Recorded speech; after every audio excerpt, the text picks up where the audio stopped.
Assalamualaikum warahmatullahi wabarakatuh. Apa kabar sahabat semua dimanapun Anda berada? Semoga dalam keadaan sehat dan dilimpahkan rezekinya. Amin ya robbal alamin. Kisah kecerdikan Abu Nawas berjudul Abu Nawas menukar bulan dengan matahari. Pada suatu pagi yang cerah, Abu Nawas sedang menikmati teh hangat di beranda rumahnya. Suasana pagi yang tenang membangkitkan semangat dan ide-ide di benaknya. Tiba-tiba seorang utusan dari istana datang tergesa-gesa dengan membawa pesan dari raja. Utusan tersebut berkata dengan sopan namun tegas, "Abu Nawas, Baginda Raja memanggilmu ke istana. Beliau memiliki tantangan baru yang khusus untukmu."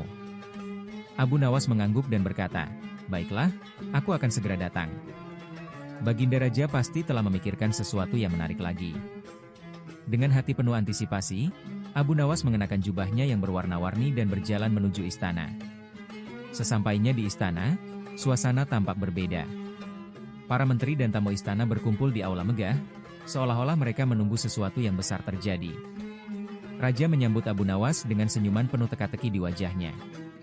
"Abu Nawas," kata Raja, "kali ini aku ingin melihat apakah kau mampu memenuhi permintaan yang mustahil. Aku ingin kau menukar bulan dengan matahari. Bisakah kau melakukannya?" Permintaan ini membuat semua yang hadir terkejut sekaligus penasaran. Abu Nawas, yang sudah terbiasa dengan permintaan aneh dari Raja, tidak menunjukkan tanda-tanda kebingungan. Sebaliknya, ia tersenyum dan berkata, "Baginda, dengan izin Anda, beri saya waktu 1 hari, dan saya akan menukar bulan dengan matahari sesuai dengan permintaan Anda." Raja mengangguk setuju, dan Abu Nawas pulang ke rumah untuk memikirkan rencana cerdiknya.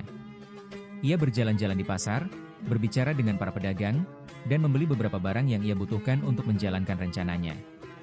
Abu Nawas juga meminta bantuan beberapa anak kecil di sekitar rumahnya untuk membantu melakukan persiapan. "Anak-anak, kalian akan melihat sesuatu yang luar biasa besok. Dengan bantuan kalian, aku akan memenuhi permintaan Raja," kata Abu Nawas kepada mereka. Malam itu, Abu Nawas hampir tidak tidur. Ia mempersiapkan segala sesuatunya dengan penuh perhatian, mengatur kain, lentera, dan berbagai alat yang diperlukan. Ia bahkan membuat penyesuaian kecil pada lentera agar cahayanya tampak lebih lembut dan alami, seperti bulan. Keesokan paginya, Abu Nawas kembali ke istana dengan membawa barang-barang yang telah ia siapkan.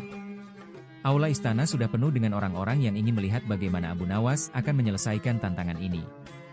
Raja duduk di singgasananya, terlihat antusias sekaligus penasaran. Abu Nawas mulai dengan berbicara kepada semua yang hadir. Ia berkata, "Baginda, para menteri, dan tamu istana yang terhormat, sebelum saya memulai, izinkan saya menyampaikan bahwa bulan dan matahari adalah simbol penting dalam kehidupan manusia. Matahari memberikan kekuatan dan cahaya untuk menjalani hari, sementara bulan memberikan ketenangan dan inspirasi di malam hari. Kedua-duanya tidak dapat dipisahkan dari kehidupan kita." Setelah memberikan penjelasan tersebut, Abu Nawas mulai menjalankan rencananya. Ia mengambil kain berwarna kuning cerah dan mengikatnya pada tongkat panjang. Ia membawa tongkat itu ke taman istana yang penuh dengan bunga indah. Di tengah taman, ia menancapkan tongkat tersebut dan menempatkan lentera kecil yang memancarkan cahaya hangat di atas kain kuning tersebut.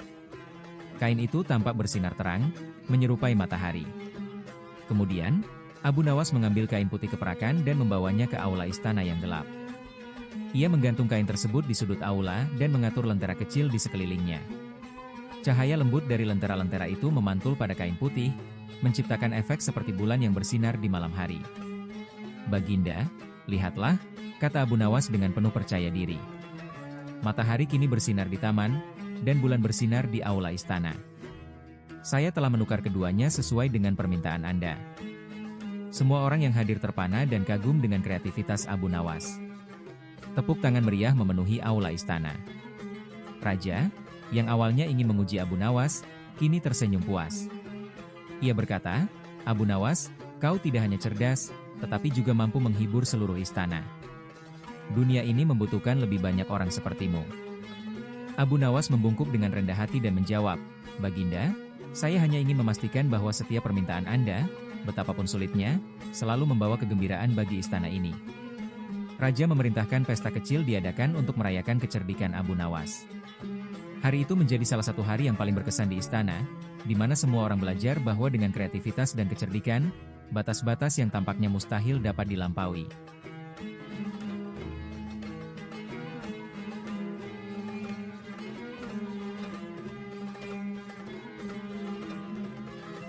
Cerita kisah kecerdikan dan kelucuan Abu Nawas selanjutnya jadi tukang kebun istana.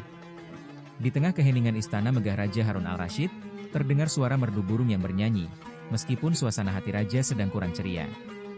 Ia duduk di singgasananya, dengan wajah yang penuh bosan.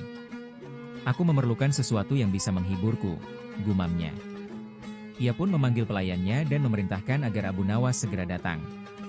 Tidak lama kemudian, Abu Nawas muncul dengan langkah santai dan senyuman ramah di wajahnya. "Baginda, bagaimana saya bisa melayani Anda hari ini?" tanyanya dengan penuh percaya diri. Raja mengamati Abu Nawas, lalu berkata, "Abu Nawas, aku ingin memberikanmu sebuah tantangan. Kebun istanaku ini telah kehilangan keindahannya. Aku ingin kau mengubahnya menjadi kebun paling indah di dunia dalam waktu sebulan. Jika kau berhasil, hadiah besar akan menjadi milikmu. Namun jika gagal, kau akan dihukum membersihkan kandang kuda selama setahun." Abu Nawas memiringkan kepala dan tersenyum. "Baginda, sebuah tantangan adalah kesempatan yang menyenangkan bagi saya. Izinkan saya menerima tugas ini dengan cara saya sendiri." Raja mengangguk, merasa penasaran dengan apa yang akan dilakukan Abu Nawas. Hari pertama dimulai dengan Abu Nawas berjalan pelan-pelan di kebun. Ia memperhatikan setiap sudut dengan penuh perhatian. Para tukang kebun istana yang melihat tingkah Abu Nawas mulai bergosip. "Dia hanya berjalan-jalan saja, apa benar dia mampu mengubah kebun ini?" tanya seorang tukang kebun. Namun, Abu Nawas hanya tersenyum setiap kali mendengar komentar seperti itu. Ia kemudian memanggil semua tukang kebun untuk berkumpul. "Teman-teman, kalian adalah orang-orang yang sudah lama bekerja di kebun ini," katanya. "Saya ingin mendengar pendapat kalian. Apa yang membuat kebun ini sulit dirawat?" Para tukang kebun awalnya ragu-ragu, tetapi kemudian mereka mulai berbicara. Salah satu dari mereka berkata, "Kami kekurangan alat yang baik." Yang lainnya menambahkan, "Bibit yang kami punya tidak bagus, dan beberapa pohon ini sudah terlalu tua untuk menghasilkan bunga." Abu Nawas mendengarkan dengan saksama. Ia kemudian meminta Raja untuk menyediakan alat-alat baru, bibit bunga yang segar, dan beberapa pohon muda yang bisa menggantikan pohon yang sudah tua. Awalnya Raja agak ragu, tetapi Abu Nawas meyakinkannya dengan diplomasi yang halus. Namun, tantangan sebenarnya dimulai ketika salah satu menteri istana, yang tidak suka dengan Abu Nawas, mencoba menghalangi pekerjaannya. Menteri itu mengurangi jumlah pekerja kebun dengan alasan penghematan. Tetapi Abu Nawas, dengan kecerdasannya, memutar otak untuk mengatasi masalah ini. Ia mulai memanfaatkan penduduk sekitar istana. Ia mengundang mereka untuk datang dan membantu bekerja di kebun dengan imbalan bunga potong gratis. Penduduk pun dengan senang hati membantu. Kebun istana berubah menjadi pusat aktivitas yang menyenangkan dengan berbagai orang yang bekerja bersama, bernyanyi, dan berbagi cerita. Ketika waktu sebulan hampir habis, kebun istana telah berubah menjadi tempat yang indah.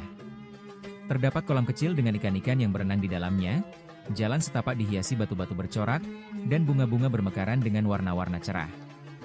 Burung-burung berkicau riang, menambah suasana kebun menjadi hidup. Pada hari terakhir, Raja memutuskan untuk melihat hasil kerja Abu Nawas. Ketika ia tiba di kebun, ia terdiam, kagum dengan keindahan yang ada di depannya. "Abu Nawas," katanya, "ini lebih dari yang aku bayangkan. Bagaimana kau bisa melakukan semua ini?" Abu Nawas tersenyum. "Baginda, rahasianya sederhana. Saya hanya mendengarkan mereka yang lebih tahu. Saya menghormati kerja keras tukang kebun dan penduduk sekitar, memberi mereka apa yang mereka butuhkan, dan menginspirasi mereka untuk bekerja dengan hati." Raja tersenyum lebar. "Abu Nawas, kau tidak hanya cerdas, tetapi juga bijaksana. Aku sangat terkesan. Kau berhak atas hadiahmu, tetapi aku juga ingin belajar darimu bagaimana caranya menjadi pemimpin yang lebih baik." Sejak hari itu, kebun istana tidak hanya menjadi tempat yang indah tetapi juga simbol kebersamaan dan kerjasama. Dan Abu Nawas, ia kembali ke rumahnya dengan hadiah besar dan kenangan akan tantangan yang berhasil ia hadapi dengan bijaksana.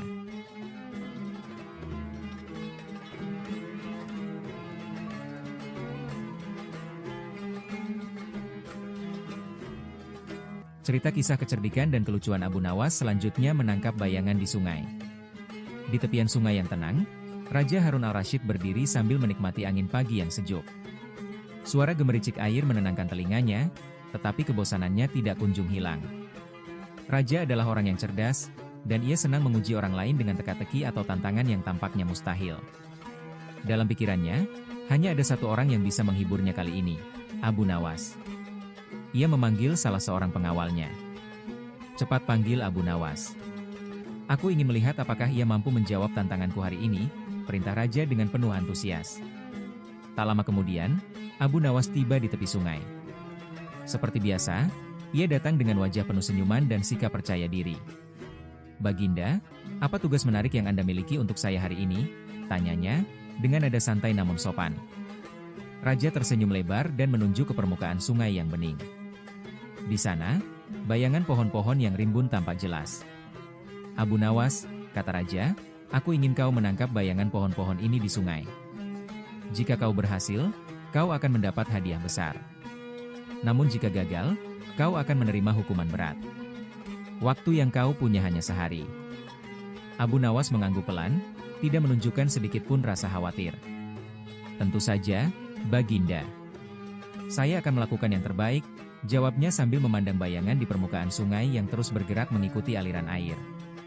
Setelah berbicara dengan raja, Abu Nawas memulai rencananya. Ia mengambil waktu untuk berjalan di sepanjang tepi sungai, seolah sedang merenung. Para pejabat istana yang menyaksikannya mulai berbisik-bisik. Apa dia benar-benar berniat mencoba menangkap bayangan? "Itu mustahil," ujar salah satu pejabat, tertawa kecil. "Aku rasa kali ini dia akan gagal. Tidak ada trik yang bisa menyelesaikan tugas ini," tambah yang lain. Namun, Abu Nawas tidak terpengaruh oleh komentar mereka. Ia mengambil sebuah ember dari kereta pengawal istana dan mulai mengisi ember itu dengan air dari sungai. Setelah ember penuh, ia berdiri di bawah salah satu pohon besar di tepi sungai. Ia mengangkat ember tersebut sehingga air di dalamnya memantulkan bayangan pohon yang berada di atasnya. Abu Nawas membawa ember itu ke hadapan raja dengan penuh percaya diri. "Baginda, inilah bayangan yang Anda minta untuk saya tangkap," katanya sambil menunjukkan air di dalam ember. Raja menatap ember tersebut, lalu tertawa terbahak-bahak. "Abu Nawas, kau memang luar biasa.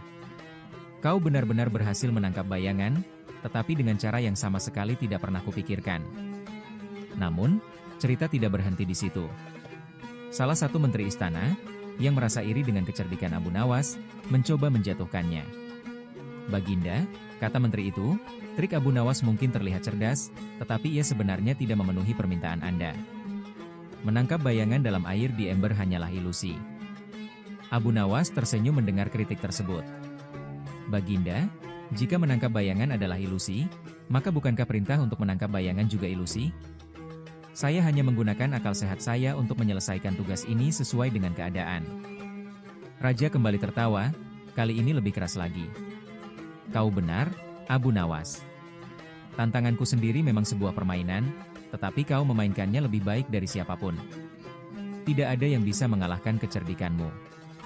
Akhirnya, Raja memberikan Abu Nawas hadiah emas dan perak, serta kain sutra sebagai tanda penghargaan atas kecerdasannya. Abu Nawas kembali ke rumahnya dengan hati yang ringan, sementara para pejabat istana, termasuk menteri yang iri, hanya bisa memendam rasa takjub mereka. Sejak hari itu, kisah Abu Nawas menangkap bayangan di sungai menjadi legenda yang diceritakan dari generasi ke generasi, sebagai pelajaran bahwa kecerdikan dan akal sehat dapat mengatasi tantangan yang paling sulit sekalipun.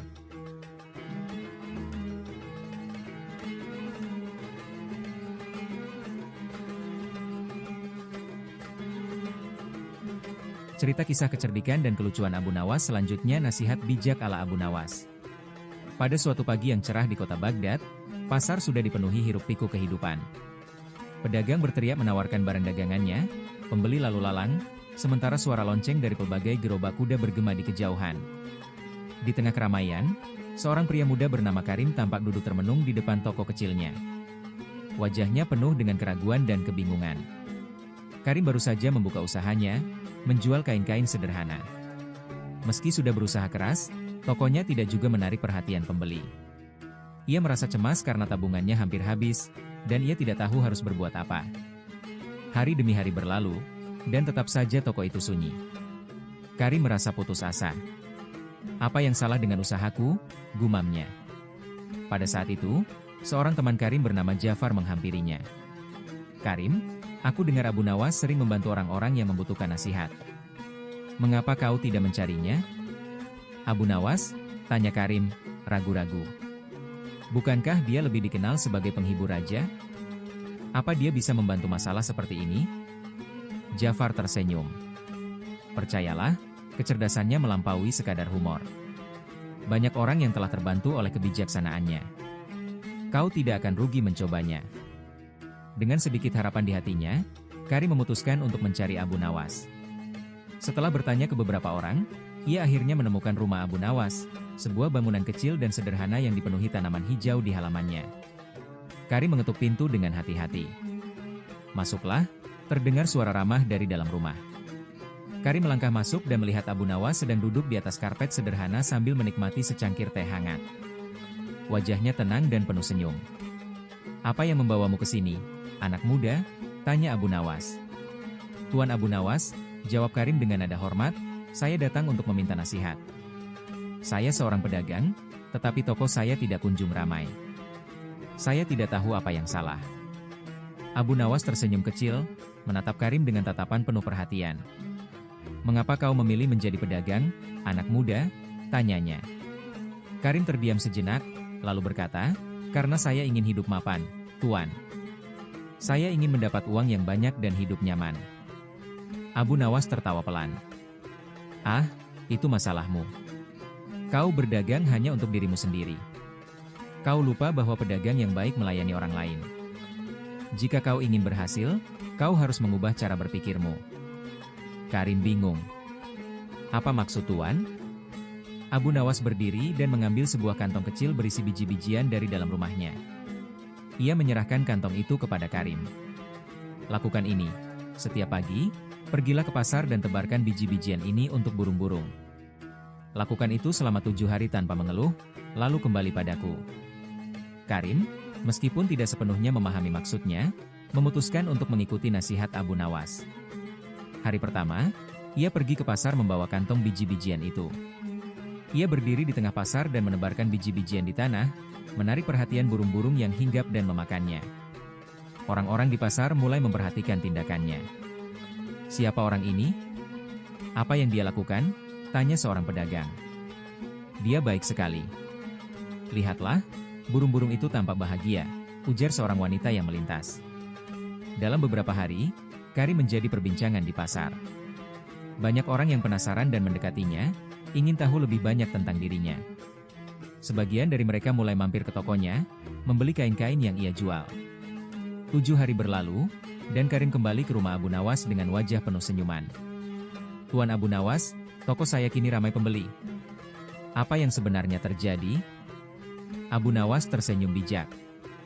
"Ketika kau memberi tanpa pamrih, kau menarik perhatian orang. Kau menunjukkan kepada mereka bahwa kau adalah orang yang tulus. Dalam berdagang, kepercayaan adalah hal yang paling penting. Orang-orang lebih suka berurusan dengan seseorang yang mereka percaya." Namun, cerita Karim hanyalah awal. Kabar tentang kebijaksanaan Abu Nawas menyebar dengan cepat, dan banyak orang mulai datang kepadanya untuk meminta nasihat. Suatu hari, seorang saudagar kaya bernama Basir datang dengan masalah yang berbeda. "Abu Nawas," katanya, "aku punya banyak kekayaan, tetapi aku tidak bahagia. Setiap malam aku merasa gelisah. Apa yang harus kulakukan?" Abu Nawas mengamati Basir sejenak. Ia kemudian mengambil sebuah kendi dan berkata, "Pergilah ke pasar. Bawalah kendi ini, dan carilah sesuatu yang tidak bisa dibeli dengan uang. Isi kendi ini dengan hal itu, lalu kembali padaku."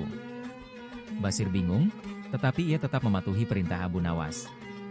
Ia berjalan keliling pasar, mencari sesuatu yang tidak bisa dibeli dengan uang. Ia melihat barang-barang mewah, tetapi semua itu terasa hampa. Akhirnya, di sudut pasar, ia melihat seorang anak kecil yang menangis karena kehilangan mainannya. Hatinya tergerak, dan ia membeli sebuah mainan untuk anak itu. Ketika anak itu tersenyum dan mengucapkan terima kasih, Basir merasa kehangatan yang belum pernah ia rasakan sebelumnya. Ia kembali ke rumah Abu Nawas dengan kendi kosong, tetapi wajahnya berseri-seri. "Abu Nawas, aku tidak menemukan apa-apa untuk diisi ke dalam kendi ini.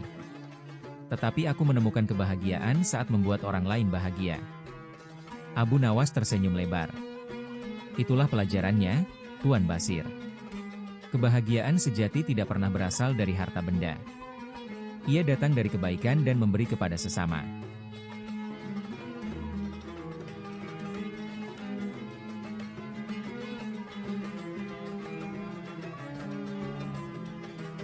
Cerita kisah kecerdikan dan kelucuan Abu Nawas selanjutnya. Mengisi ember tanpa air. Pada suatu hari, di istana Baghdad yang megah, Raja Harun al-Rasyid sedang duduk di singgasananya dengan wajah yang sedikit kusut. Meskipun segala kekayaan dan kemegahan dunia ada di sekelilingnya, Raja merasa bosan. Ia merasa perlu menghibur dirinya dengan menguji kecerdikan seseorang, dan siapa lagi yang lebih cocok untuk itu selain Abu Nawas? Panggil Abu Nawas ke istana, perintah Raja kepada seorang pelayan. Tak lama kemudian, Abu Nawas tiba di istana. Dengan pakaian sederhana dan senyum santainya, ia membungkukkan badan memberi hormat kepada Raja. "Baginda, apa yang bisa saya lakukan untuk Anda hari ini?" tanyanya dengan nada tenang namun penuh percaya diri.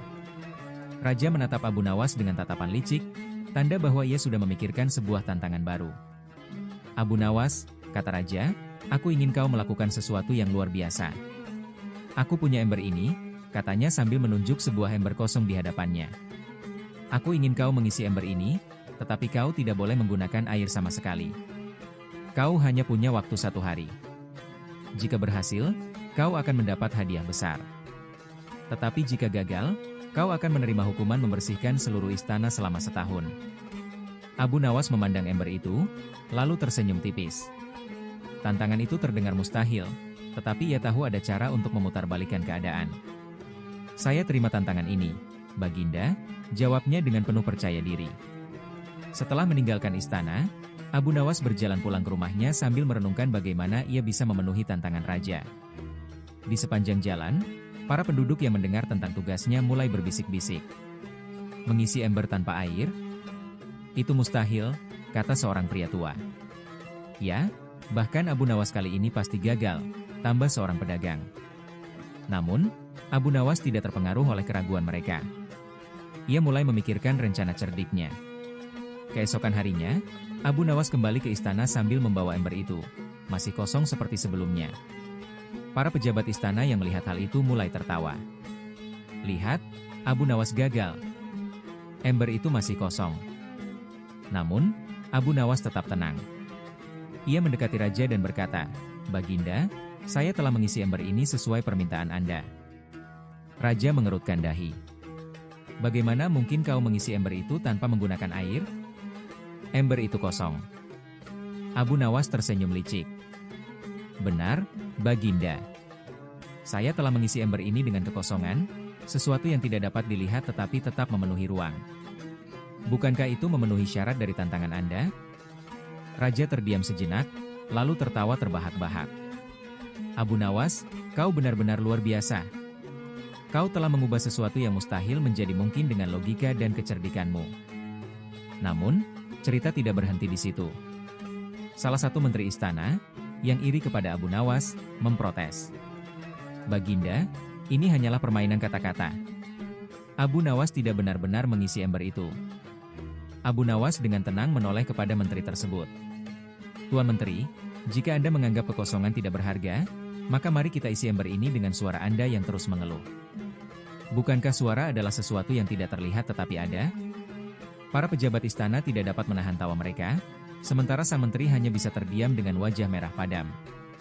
Raja, yang sangat terhibur, memberikan Abu Nawas hadiah besar seperti yang dijanjikan.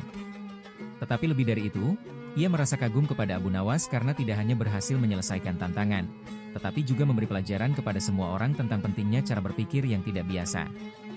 Sejak hari itu, kisah Abu Nawas dan ember kosongnya menjadi bahan pembicaraan di seluruh Baghdad, mengajarkan bahwa kecerdasan dan kreativitas adalah senjata yang paling kuat untuk menghadapi tantangan apapun.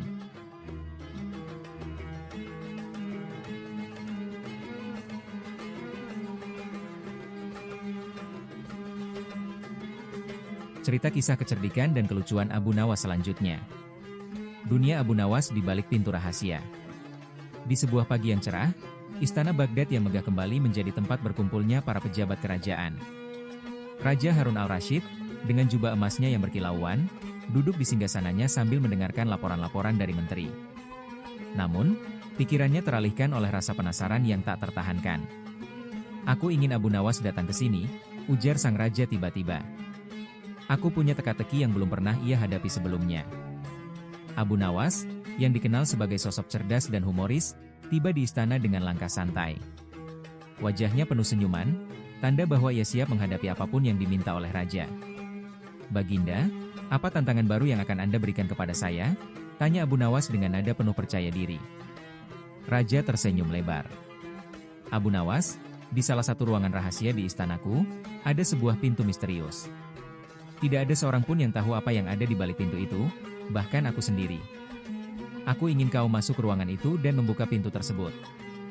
Temukan apa yang ada di baliknya dan ceritakan kepadaku. Tapi ingat, kau hanya punya waktu 1 malam untuk menyelesaikan tugas ini." Para pejabat istana yang mendengar perintah itu mulai berbisik-bisik. "Pintu rahasia?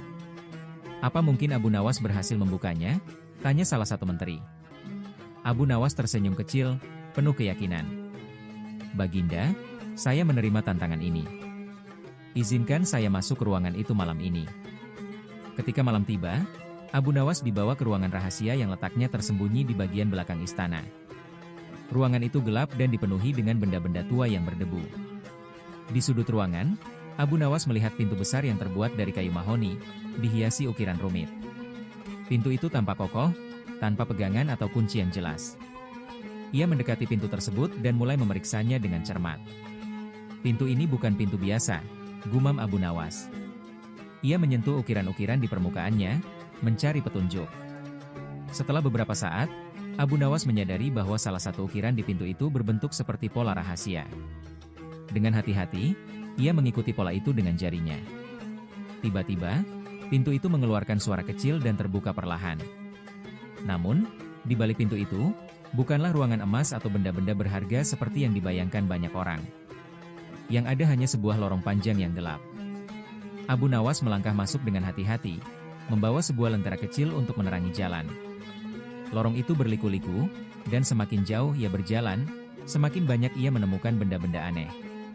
Ada keranjang penuh buku-buku tua, boneka kayu yang rusak, dan bahkan alat-alat musik yang sudah berkarat.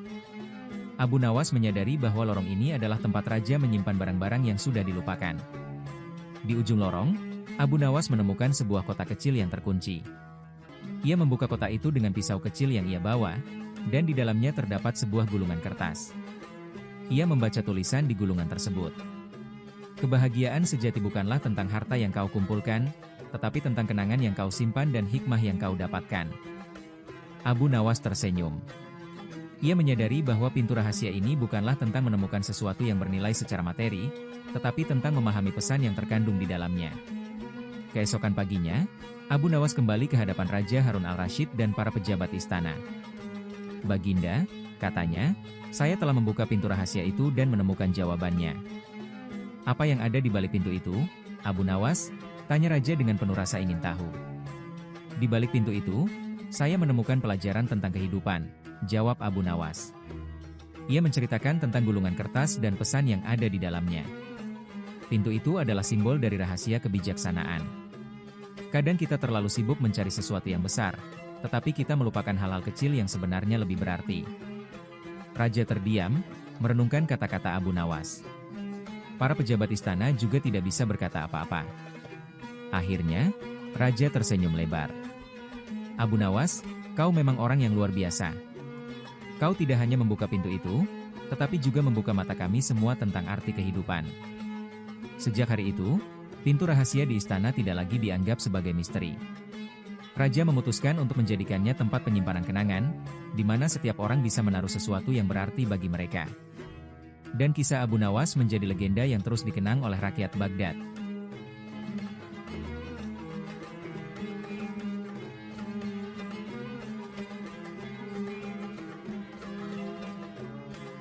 Cerita kisah kecerdikan dan kelucuan Abu Nawas selanjutnya mengakali hukuman dengan logika.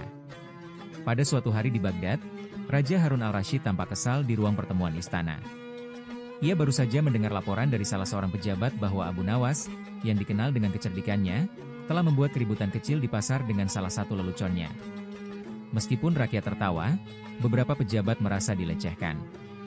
Abu Nawas harus diberi pelajaran agar tidak sembarangan lagi berbuat sesuka hatinya, kata salah satu menteri dengan nada tajam.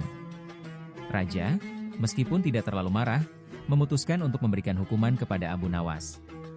Bukan karena ia ingin menghukum, tetapi lebih karena ia ingin melihat apakah kecerdikan Abu Nawas mampu mengatasi situasi sulit. Panggil Abu Nawas ke istana, perintah raja. Tidak lama kemudian, Abu Nawas tiba di hadapan raja dengan langkah santai. Wajahnya, seperti biasa, penuh dengan senyuman. "Baginda, apa yang bisa saya lakukan untuk Anda hari ini?" tanyanya dengan ramah. Raja tersenyum kecil, tetapi dengan nada yang tegas berkata, "Abu Nawas, kau telah membuat keributan di pasar. Sebagai hukuman, aku ingin kau melakukan tugas ini. Bersihkan seluruh sungai di Baghdad dari lumpur dalam waktu 3 hari. Jika kau gagal, kau akan dihukum tinggal di penjara istana selama sebulan." Para pejabat istana yang mendengar hukuman itu langsung berbisik-bisik. Ini mustahil. Bahkan seluruh pasukan kerajaan tidak akan mampu melakukannya dalam 3 hari. Abu Nawas pasti akan kalah kali ini, ujar salah satu menteri. Namun, Abu Nawas hanya tersenyum. Ia menundukkan kepala dan berkata, "Baik, Baginda. Saya menerima tugas ini." Keesokan paginya, Abu Nawas tiba di tepi sungai dengan membawa sejumlah alat kebersihan seperti sekop, ember, dan kereta kecil. Penduduk yang mendengar tentang tugasnya berkerumun di sekitar sungai untuk menyaksikan bagaimana ia akan melaksanakan perintah raja. Abu Nawas pasti tidak bisa membersihkan sungai ini. "Lihat, sungainya begitu besar dan lumpurnya begitu banyak," ujar seorang penduduk. Abu Nawas, tanpa terburu-buru, mulai bekerja. Namun, bukannya langsung mengambil lumpur dari sungai, ia justru berhenti di tengah-tengah alirannya dan mulai memasang tanda-tanda kecil di sekitar sungai. Tanda itu bertuliskan pesan-pesan seperti, "Sungai sedang dibersihkan oleh perintah raja. Harap bersabar." Ia kemudian mengangkat kedua tangannya ke udara dan berteriak, "Wahai sungai, dengarkan perintah Baginda Raja. Mulai hari ini, kau harus membersihkan dirimu sendiri." Penduduk yang melihat tingkah Abu Nawas langsung tertawa terbahak-bahak. Apa yang dia lakukan? Apakah ini serius? Hari demi hari berlalu, Abu Nawas tampak tidak benar-benar membersihkan sungai. Ia hanya mondar-mandir di tepiannya sambil membuat pengumuman yang menggelitik. Namun, setiap kali pejabat istana datang untuk mengecek kemajuan tugasnya, Abu Nawas selalu menjelaskan dengan nada tenang, "Proses sedang berjalan. Berikan waktu kepada sungai untuk mematuhi perintah raja." Ketika hari ketiga tiba, Abu Nawas kembali ke istana dengan membawa ember kosong. Di hadapan raja dan para pejabat, ia berkata, "Baginda, sungai kini bersih, sebagaimana mestinya." Raja mengangkat alis, bingung. "Abu Nawas, sungai itu masih seperti semula. Apa maksudmu mengatakan bahwa sungai itu bersih?" Abu Nawas tersenyum. "Baginda, sungai adalah bagian dari alam. Ia memiliki caranya sendiri untuk membersihkan diri dengan arus yang mengalir setiap saat. Jika lumpur tetap ada, itu adalah bagian dari keseimbangannya. Membersihkan sungai dari lumpur sama saja dengan melawan kehendak alam. Bukankah sungai yang mengalir sudah cukup bersih sesuai kodratnya?" Para pejabat istana terdiam, tidak mampu membantah logika Abu Nawas. Raja, setelah merenung sejenak, tertawa keras. "Abu Nawas, kau benar-benar pandai. Kau tidak hanya menghindari hukuman, tetapi juga mengajarkan kami tentang pentingnya memahami alam dan logika." Raja membatalkan hukuman Abu Nawas dan memberinya hadiah karena kecerdikannya. Sementara itu, para pejabat, meskipun sedikit kesal, akhirnya mengakui bahwa Abu Nawas adalah orang yang tidak bisa dikalahkan dengan tantangan yang terlihat mustahil. Sejak hari itu, kisah Abu Nawas dan bagaimana ia mengakali hukuman dengan logika menjadi legenda yang dikenang oleh rakyat Baghdad. Mereka belajar bahwa kecerdikan dan pemahaman adalah senjata yang lebih kuat daripada tenaga semata.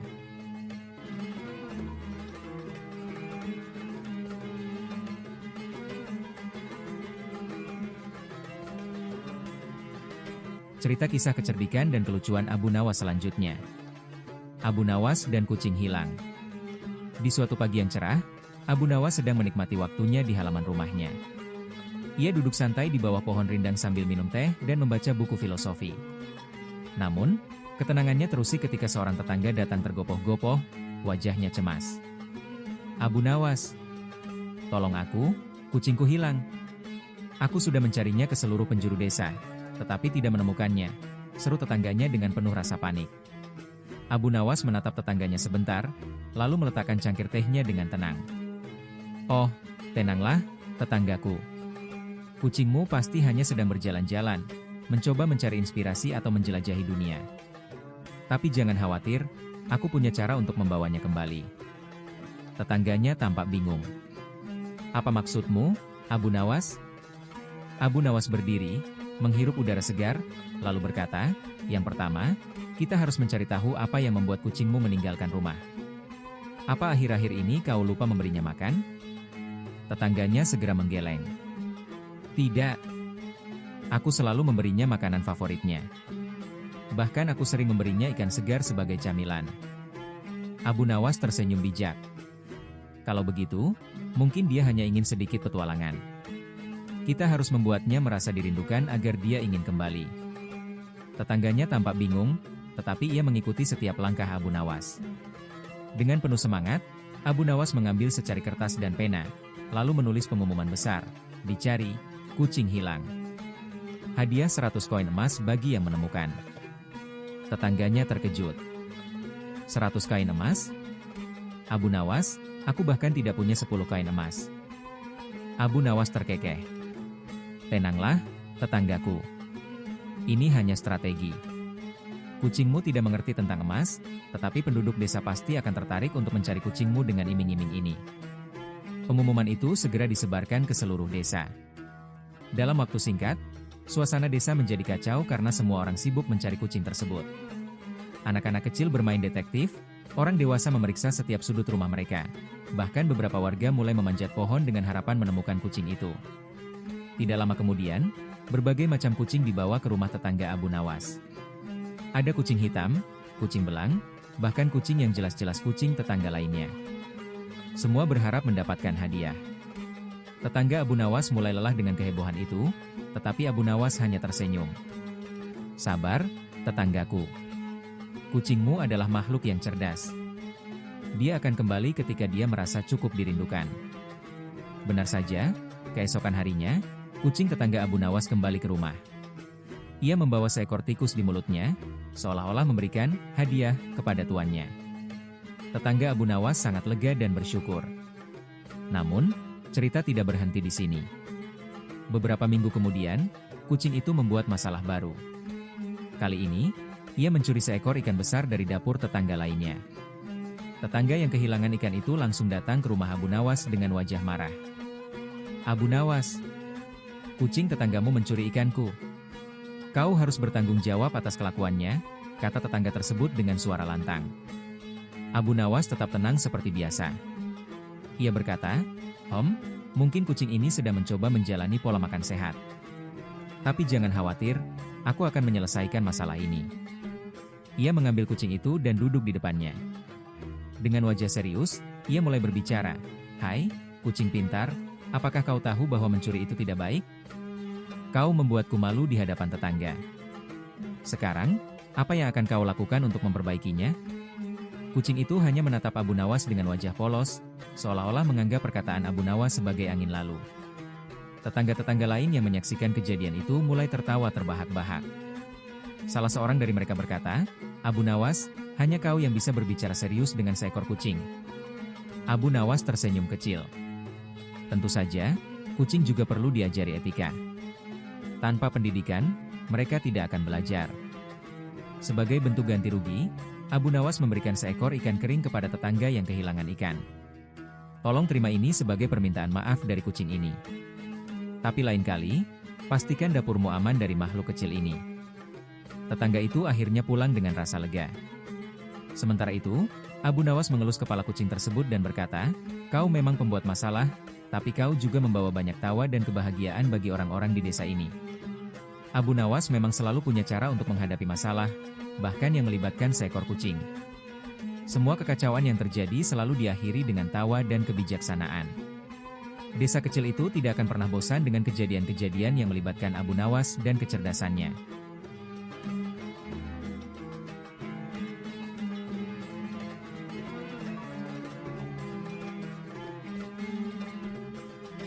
Hari Abu Nawas menghindari penjara.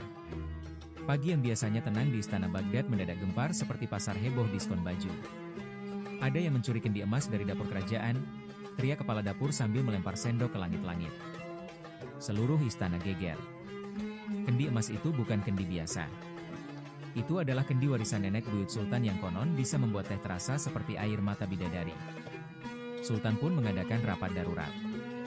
Siapa pelakunya? Penjaga berkata, kami belum tahu, Yang Mulia, tapi...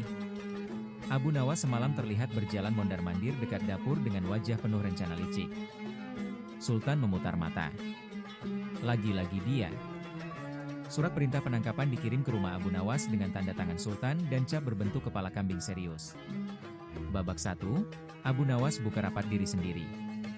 Abu Nawas menerima surat itu sambil bersin karena debu di lantai. Ia membaca pelan, diduga mencuri kendi emas, akan dijemput paksa jika tidak hadir ke istana.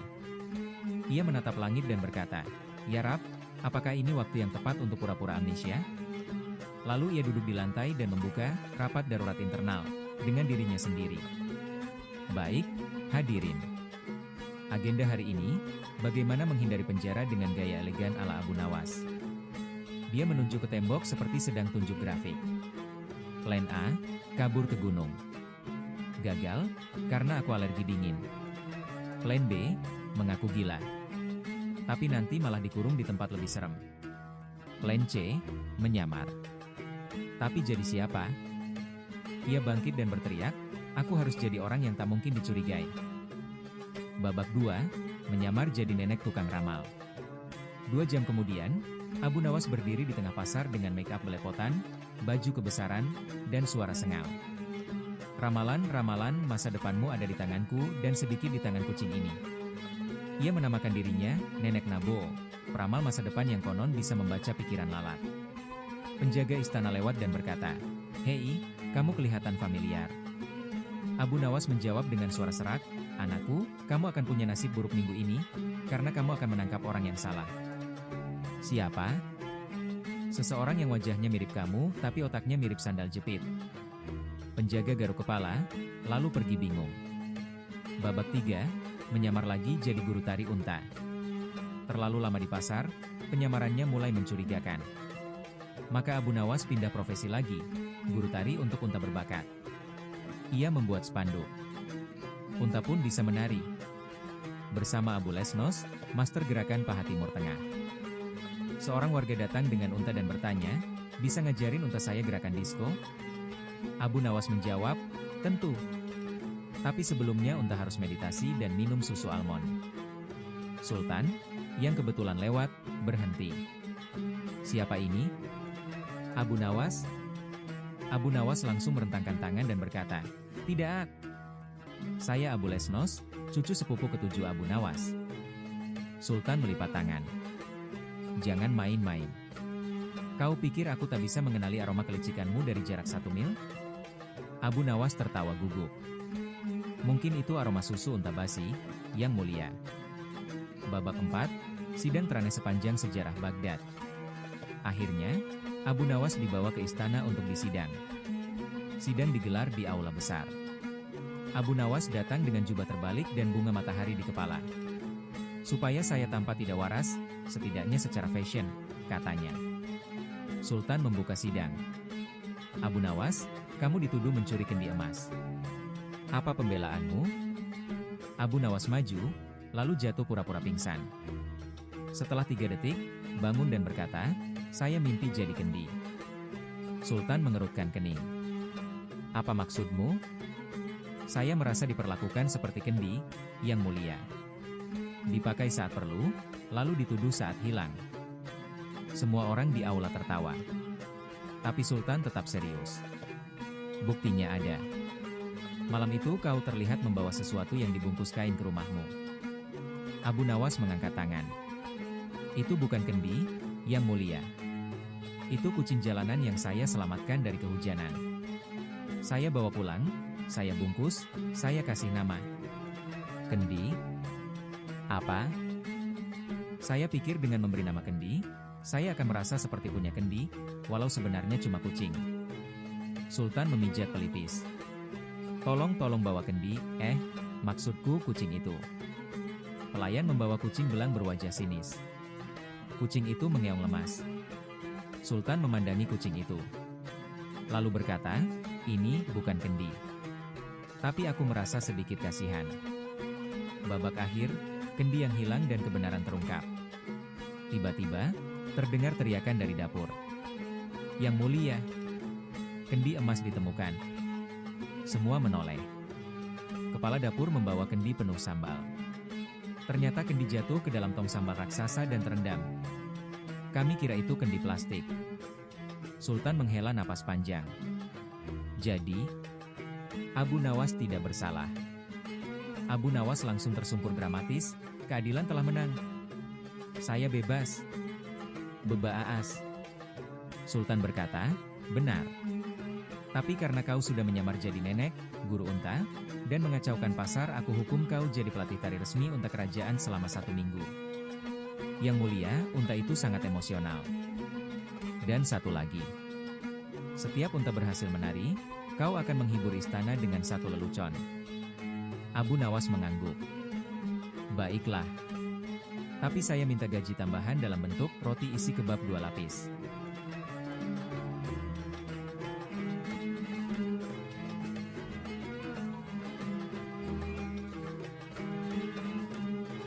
Cerita kekocakan dan kelucuan kisah Abu Nawas selanjutnya adalah kepala Abu Nawas dipinjam sehari. Pagi itu di Istana Baghdad, Sultan bangun dari tidur dengan mimpi aneh. Ia bermimpi dirinya jadi Abu Nawas, lalu dikejar kambing berbaju menteri sambil membawa hukum negara yang ditulis di atas kulit pisang. Begitu bangun, Sultan langsung duduk di singgasana, matanya berbinar. Aku ingin jadi Abu Nawas hari ini, katanya dengan semangat seperti anak kecil minta main layangan. Para penasihat yang sedang sarapan bubur kurma langsung tersedak bersamaan. Salah satu penasihat yang baru naik jabatan karena keponakan selir panik dan bertanya. Jadi, Baginda ingin bercelana seperti Abu Nawas? Tidak. Aku ingin pinjam kepalanya. Ya Allah, bisik salah satu dayang, jangan-jangan ini efek makan daging unta semalam. Abu Nawas dipanggil ke istana. Ia datang sambil membawa kambing bertopi vest dan roti pipih yang digigit seperti gulungan kitab. Assalamualaikum wahai Sultan yang sedang tidak biasa, sapa Abu Nawas sambil membungkuk. Sultan berdiri, tangannya terbuka seperti orator. Wahai Abu Nawas, hari ini aku ingin berpikir sepertimu. Maka aku ingin pinjam kepalamu, 1 hari saja. Abu Nawas mengedip 2 kali. Lalu mengelus jenggotnya. Paduka, kepala saya hanya 1. Kalau hilang, siapa yang akan menyusun pantun dan membuat orang pusing tapi tertawa? Sultan mengacungkan jari. Tenang. Kepala aslimu boleh istirahat. Berikan aku versi cadangannya. Dengan tenang, Abu Nawas mengeluarkan sesuatu dari tasnya. Sebuah topeng labu yang dipahat menyerupai wajahnya, lengkap dengan turban dari taplak meja dan jenggot kapas. Di mulut labu itu, tertulis dengan tinta merah. Awas. Pikir sebelum bicara. Kalau sudah bicara, jangan pikir. Sultan langsung memakainya seperti anak-anak yang baru beli topeng superhero. Ia berdiri di tengah aula sambil berteriak. Lihat. Sekarang aku adalah Abu Sultan Nawas. Setelah memakai kepala Abu Nawas, Sultan mulai berpikir aneh. Ia menulis surat untuk raja tetangga dengan isi. Kami ingin berdamai. Tapi jika Anda membawa kucing, kami anggap itu tantangan perang. Ia menyuruh kambing masuk ke ruang sidang, dan menulis. Kambing lebih jujur dari menteri. Ia mengembik saat lapar, tidak saat ditanya. Ia membuat undang-undang baru. Setiap Jumat, seluruh menteri wajib menari sambil baca syair cinta untuk rakyat.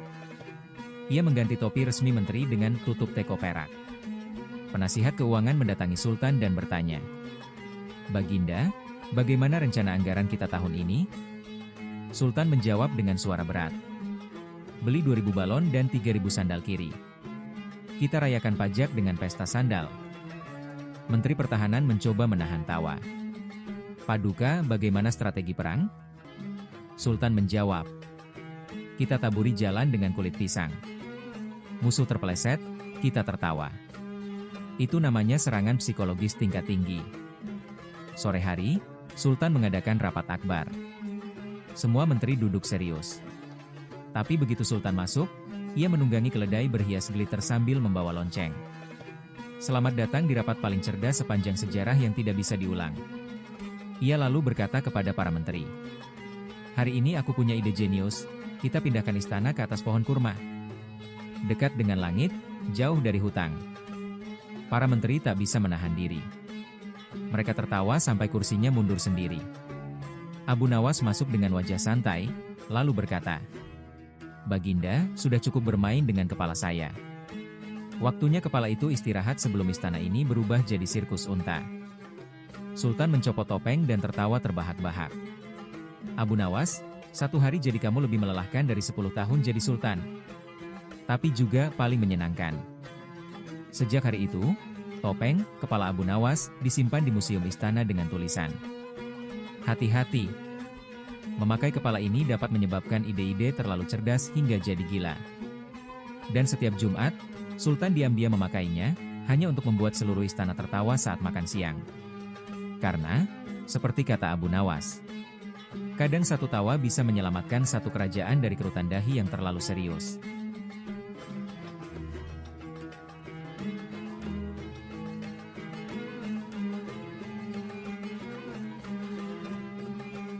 Cerita humor dan kecerdikan kisah Abu Nawas selanjutnya. Hidung Abu Nawas dipinjam unta.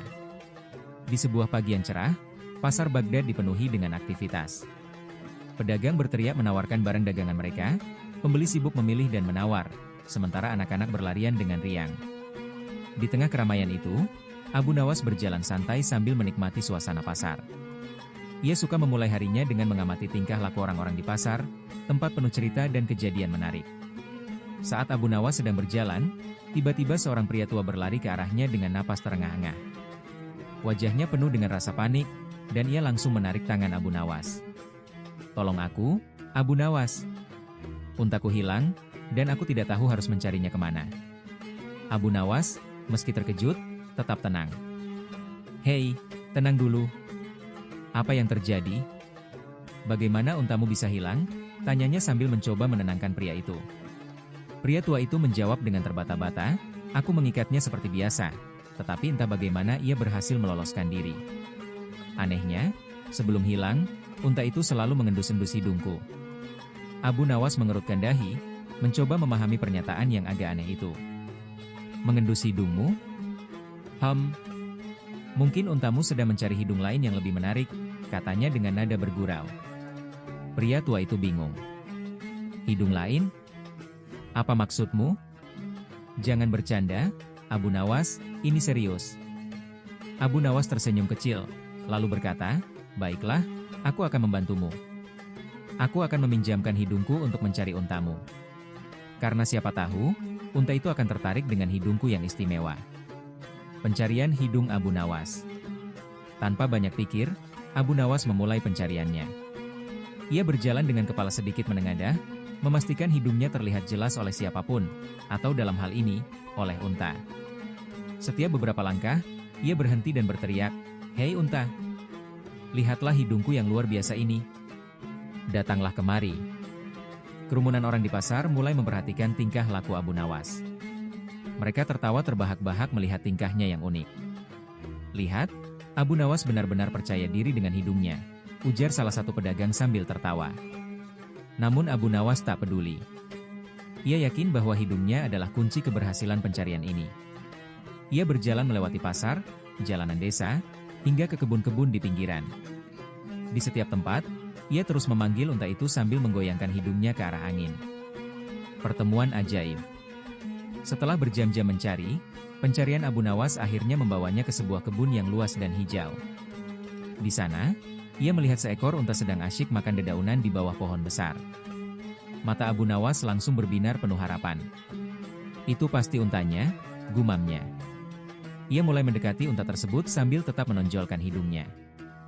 "Hei unta, lihatlah hidungku ini. Kau pasti tertarik," katanya dengan penuh percaya diri. Ajaibnya, unta itu berhenti makan dan memperhatikan Abu Nawas. Perlahan-lahan, unta itu berjalan mendekat dan mulai mengendus-endus hidung Abu Nawas. Pria tua yang mengikuti dari belakang melihat kejadian itu dengan mata terbelalak. "Lihat, untaku benar-benar tertarik dengan hidungmu, Abu Nawas," serunya penuh kegembiraan. Abu Nawas tersenyum bangga.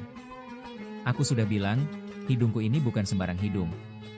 Ini adalah hidung yang mampu memikat unta. kembali ke pasar.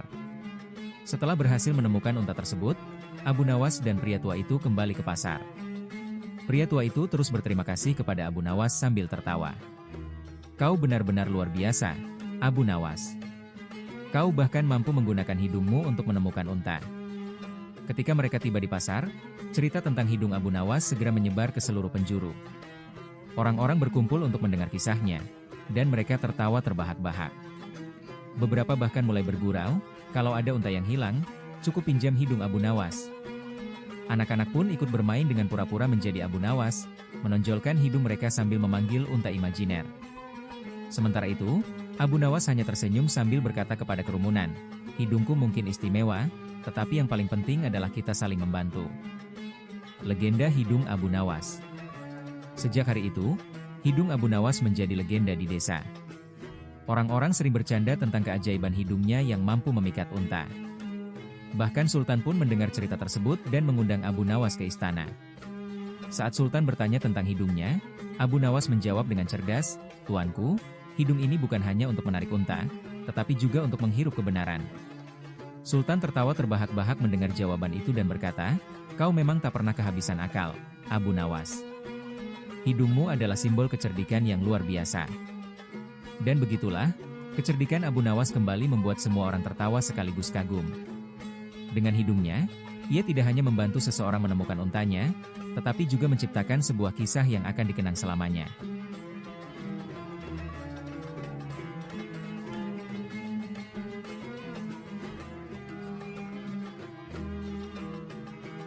Kisah kecerdikan dan kelucuan selanjutnya, Abu Nawas dan kompetisi memasak tanpa api. Pada suatu hari yang cerah, Raja merasa bosan dengan kegiatan istana yang monoton. Ia memutuskan untuk menciptakan sebuah tantangan yang unik untuk menghibur dirinya dan rakyatnya. Maka, ia memanggil semua penasihat dan pelayan istana untuk menyusun sebuah kompetisi. "Rakyatku harus menunjukkan kreativitas mereka," kata Raja. "Kita akan mengadakan kompetisi memasak, tetapi tanpa menggunakan api. Aku ingin melihat sejauh mana kepintaran mereka." Para penasihat saling pandang, bingung dengan ide Raja, tetapi tak ada yang berani membantah. Tak lama kemudian, pengumuman pun disebarkan ke seluruh penjuru negeri. Semua orang tercengang mendengar syarat kompetisi yang tidak biasa itu. Memasak tanpa api? Bagaimana mungkin? Abu Nawas, seperti biasa, mendengar kabar ini dengan senyum penuh makna. "Ini pasti akan menyenangkan," gumamnya sambil merencanakan sesuatu yang luar biasa. Hari kompetisi tiba, dan istana dipenuhi oleh peserta yang membawa berbagai bahan masakan serta alat masak. Semua tampak bingung dan gugup, kecuali Abu Nawas yang berjalan santai dengan panci besar di pundaknya. Beberapa peserta berbisik-bisik sambil menunjuk Abu Nawas. "Itu Abu Nawas. Dia pasti punya akal aneh untuk kompetisi ini," kata seorang peserta. Peserta pertama mencoba menggunakan sinar matahari dengan bantuan kaca pembesar untuk memanaskan air. Namun, airnya hanya hangat dan tidak mendidih. Peserta kedua mencoba mencampur bahan-bahan mentah, berharap bisa menciptakan rasa yang enak, tetapi hasilnya sangat tidak memuaskan.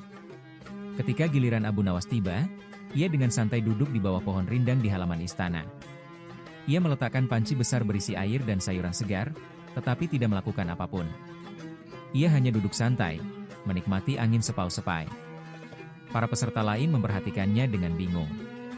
Seorang peserta bernama Karim, seorang juru masak istana, mendekati Abu Nawas dan bertanya, "Abu Nawas, apa yang sedang kau lakukan? Mengapa kau tidak mulai memasak?"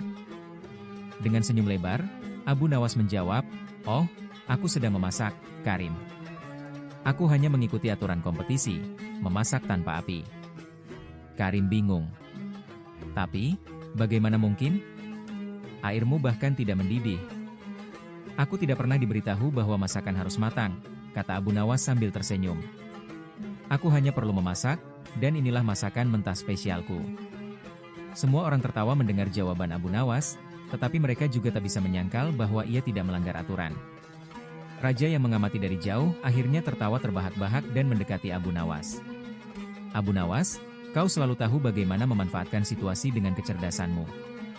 Namun, aku ingin melihat apakah kau bisa memberikan sesuatu yang benar-benar berbeda," kata Raja. Abu Nawas berpikir sejenak, lalu berkata, "Paduka Raja, beri saya waktu sebentar. Saya akan membuat hidangan yang benar-benar istimewa, tanpa menggunakan api. Raja setuju, dan Abu Nawas mulai bekerja. Ia mencampur berbagai rempah-rempah yang harum ke dalam air mentah di pancinya. Ia menambahkan irisan sayuran dan beberapa bahan lain yang ia bawa. Tak lama kemudian, aroma rempah-rempah menyebar ke seluruh halaman istana. Semua orang yang hadir menjadi penasaran. Silakan, Paduka Raja. Ini adalah sup rempah mentah spesial yang saya buat tanpa api. Cicipilah, kata Abu Nawas sambil menyajikan semangkuk kuah kepada Raja. Raja mencicipi sup itu dengan hati-hati. Ia terkejut dengan rasanya yang begitu segar dan menggugah selera meskipun bahan-bahannya tidak dimasak. Abu Nawas, kau sungguh luar biasa. Tidak hanya cerdik, tetapi juga berbakat dalam menciptakan sesuatu yang istimewa dari bahan sederhana. Kau pantas menjadi pemenang. Semua orang bersorak untuk Abu Nawas, sementara Raja menghadiahkannya kantong emas sebagai penghargaan.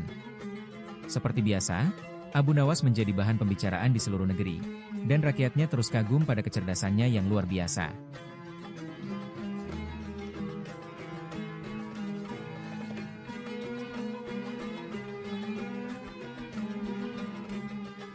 Kisah Abu Nawas selanjutnya. Abu Nawas menjual pasir di gurun. Suatu hari, Abu Nawas, seperti biasa, tengah mencari cara unik untuk mendapatkan keuntungan sekaligus menghibur orang-orang dengan kecerdasannya. Ia memutuskan untuk membawa karung pasir ke gurun yang luas dan tak berujung. Di sana, ia mendirikan sebuah lapak kecil dengan papan sederhana bertuliskan, "Pasir Ajaib. Jangan lewatkan kesempatan ini." Saat itu, seorang pedagang kaya bernama Umar sedang melakukan perjalanan bersama rombongannya melintasi gurun. Melihat lapak Abu Nawas di tengah gurun, ia berhenti, penuh rasa ingin tahu. Umar mendekati Abu Nawas sambil berkata, "Apa yang kau lakukan di sini, Abu Nawas? Menjual pasir di gurun ini? Bukankah ini hal yang paling tidak masuk akal yang pernah kudengar?" Abu Nawas tersenyum lebar dan menjawab, "Oh, Tuan Umar, ini bukan pasir biasa. Ini adalah pasir ajaib yang bisa membawa keberuntungan, kesuksesan, dan bahkan melindungi Anda dari nasib buruk." Umar tertawa terbahak-bahak. "Pasir ajaib? Benar-benar lelucon. Apa bukti bahwa pasir ini memang ajaib?" Abu Nawas dengan cerdiknya berkata, "Tuan Umar, bukti dari keajaiban pasir ini ada pada diri Anda. Apakah Anda saat ini merasa hidup Anda baik-baik saja dan penuh keberuntungan?" "Tentu saja," jawab Umar dengan bangga. "Itu karena Anda belum mengalami nasib buruk. Jika Anda tidak membeli pasir ini, saya khawatir nasib buruk akan datang menghampiri Anda," kata Abu Nawas dengan serius. Umar merasa sedikit terganggu dengan pemikiran itu. Ia akhirnya membeli satu karung pasir dengan harga mahal hanya untuk memastikan dirinya tetap aman. Setelah Umar pergi, datanglah seorang pengembara bernama Mahmud yang sudah kelelahan. Mahmud melihat Abu Nawas dan berkata, "Abu Nawas, apa yang kau jual? Apakah kau bercanda dengan pasir ini?" Abu Nawas menjawab, "Tidak, Mahmud. Pasir ini bisa menghilangkan semua rasa lelahmu. Cobalah, dan kau akan merasa segar kembali." Mahmud membeli sedikit pasir dengan rasa ingin tahu. Ia berjalan beberapa langkah dan sadar bahwa pasir itu sama seperti pasir biasa. Namun, ia tertawa dan berkata, "Abu Nawas, kau memang ahli membuat orang tertawa dan lupa bahwa mereka baru saja ditipu." Namun cerita tidak berhenti di situ. Kabar tentang pasir ajaib Abu Nawas sampai ke telinga raja. Sang raja, yang penasaran dengan kecerdikan Abu Nawas, memutuskan untuk menguji dirinya. Sang raja memanggil Abu Nawas ke istana dan berkata, "Abu Nawas, aku mendengar bahwa kau menjual pasir ajaib di gurun. Aku ingin kau menjual pasir ini padaku dan membuktikan keajaibannya." Abu Nawas, dengan penuh percaya diri, berkata, "Paduka Raja, pasir ini telah membawa keberuntungan bagi banyak orang.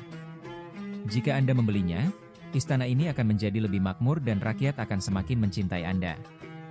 Raja tertawa mendengar jawaban itu dan akhirnya membeli satu karung pasir. Tidak lama kemudian, Abu Nawas pergi dengan membawa hadiah emas dari raja, sambil berkata, "Paduka, keajaiban pasir tidak datang dari pasir itu sendiri, tetapi dari keyakinan Anda pada cerita ini." Rakyat pun mendengar kisah ini dan tertawa. Abu Nawas sekali lagi membuktikan bahwa kecerdasannya tidak hanya menghibur tetapi juga menghadirkan pelajaran tentang kepercayaan dan logika.